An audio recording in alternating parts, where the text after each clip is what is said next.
Hey guys, this is Zohair with OzoneTCG. We just got out of the Minneapolis Regional, and today we have...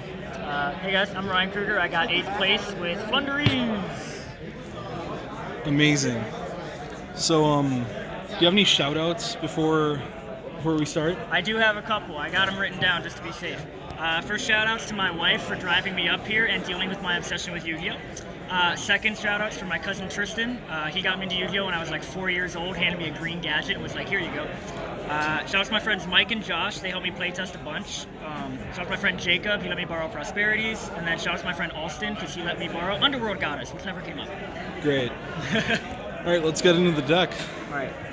Standard for the most part. We have 3 Robin, 3 Eagle, and I play 1 each of Stree and Taken.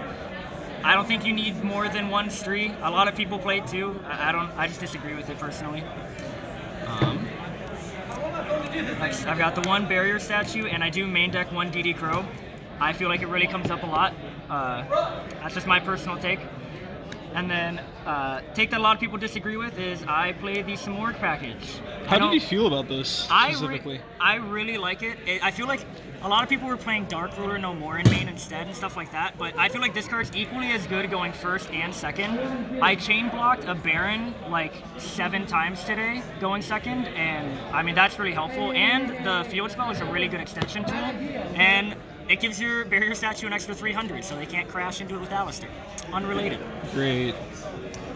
I play 4 tribute summons. I play 2 M-Pen, 1 Rise, and 1 Avian. I feel like 2 M-Pen is necessary. Whenever I side one out, I always miss it. And people are like cutting the Avian, but honestly, I go into Avian more than Ryza. With the trap card being able to book everything, it kind of functionally does the same thing. I usually do Ryza when I know it's a better option to do that. Alright. For the spells, we've got 3 Map, 3 Advent. Here's where I probably grind a couple people's gears. I play 2 Unexplored Winds. Do you want to give some more reasoning on why you play 2? Yeah, so the main reason is, well, I just want to see this card. I really like this card. It's like my favorite in the archetype. I think the Mulligan effect is really underrated, and it's really, really good going second. There was a lot of times where I did not win the dice roll today. I opened this card going second, and I ended up 2-0ing the person, because if you just activate this and you have like an Eagle in hand, and if you have a way to chain block it or anything, bounce around in a gate, you could just start tribulating over their stuff. I think this card's really good at 2. You could argue that it's bricky. I haven't had that happen yet, but I really like it at 2. I think it's a necessary change. All right, sounds good. And people play more of the trap card as well. I think 1's fine. For more consistency, we got 3 Prosperity and then 3 Duality. I don't own Prosperity. I borrowed it from my friend Jacob. But this definitely is way better than Extrav. Like Extrav, you have to be really lucky. Prosperity, you don't have to be lucky. It's just a searcher. That's really it. And yes, I did not forget. I play 3D Shifter. Oh, this card's great. It's cracked. 3 book and then 1 called by. These are like part of my anti-hand trap things as well as the Samorg stuff.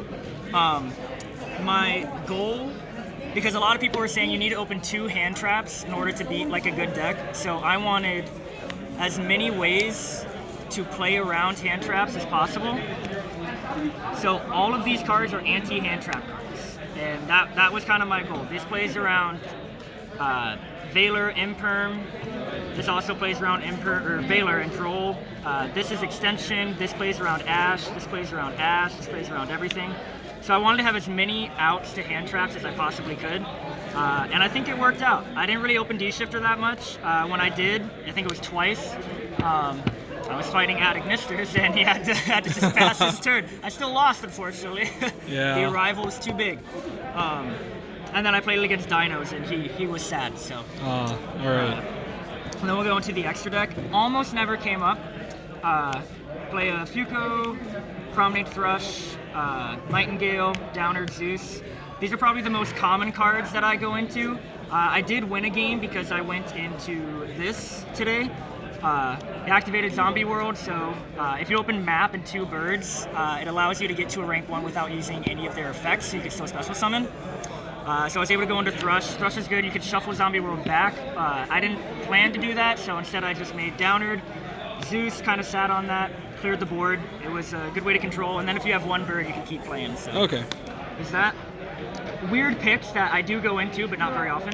Baguska, Gustav, and Dreadnought. Do you want to explain how these come up? Yeah. So Baguska is purely because I play the Simorg package. The Simorgs are level 4, and it's basically a brick. But if you have 2 Simorgs in your hand, you can normal summon one, use the effect of the other one to summon itself, and then you can just go into Baguska. I don't want to do that, but if it ever comes up, it's kind of cool. And then M-Pen is a level 10. So you make one going on your turn, and depending on how you're feeling, if you end on another M-Pen at the end of your opponent's turn, getting back in your turn, you can just overlay to Gustav Max because they're both level 10, and then go out to Dreadnought. I didn't get to do it today. I did do it once at locals in Brookfield a couple weeks ago, though. Also, Anima, and then Underworld Goddess. These 2 cards do come up. Wasn't really given an opportunity to summon Underworld Goddess today, unfortunately, but Anima does come up. For some reason, a lot of people put their Griffin Rider right in front of the extra monster zone. I don't know why, but they just like doing it, so you can just normal a bird, summon the Anima. Most of the times it's not necessary, but it can come up. And then Underworld Goddess is for dealing with like unaffected monsters, but they don't give you a chance a lot of the time. And the rest is basically Dogmatica Maximus package. So I play Totally Awesome, Nova, Mechaba, Entis, and Shurig. Okay. I feel like these are the most useful cards if you do get Maximus to send. Totally Awesome, if you Book of Moon your birds, then they get sent to grave. So Totally Awesome can add like a Rabina or a Streeback.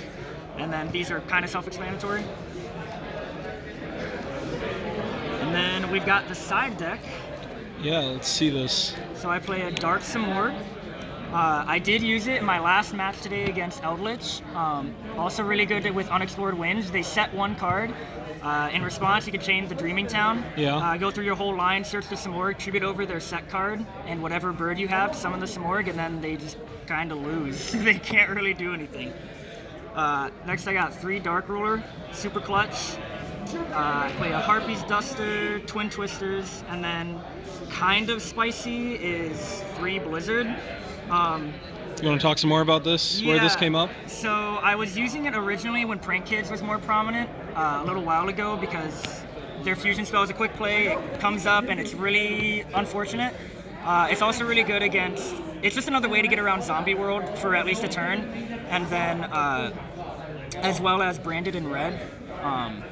It kind of shuts them down for a turn. It does return the card back to the hand, but most of the time they want to do those actions immediately, so even just shutting them down for 1 is good. Also, when going first, you can side this in, and it helps out Dark Ruler, Lightning Storm. I didn't really do that much today, but it does come up if you feel it necessary. Gotcha. And then, of course, I played the 3 Featherstorm. Wasn't originally playing it. The card's too good to not play. I play 1 Red Reboot and then 1 of the Floowandereeze Counter Trap. How'd you feel about this card? I really like this card. Post game 1, most people, if they are playing Nibiru, will side it out against you, so you can feel really safe doing lots of summons. And M-Pen isn't once per turn, so if you can get multiple searches off of M-Pen in game 1, you can search your Dreaming Town and then the Scary Sea. And this card it's a turn skip. Had some guy, he summoned a Shunna against a Sword Soul player, and then he linked away into Monk, and then I just chained this, shuffled the Monk back, and he couldn't special summon anymore. So I think it's underrated, especially because it's searchable. I think it can be more reliable than Feather Duster at times, so I really like it for going first. Great. And that's all I got. Thanks again for putting your deck list on the channel. Yeah, thanks for having me. Yeah. Pretty good deck.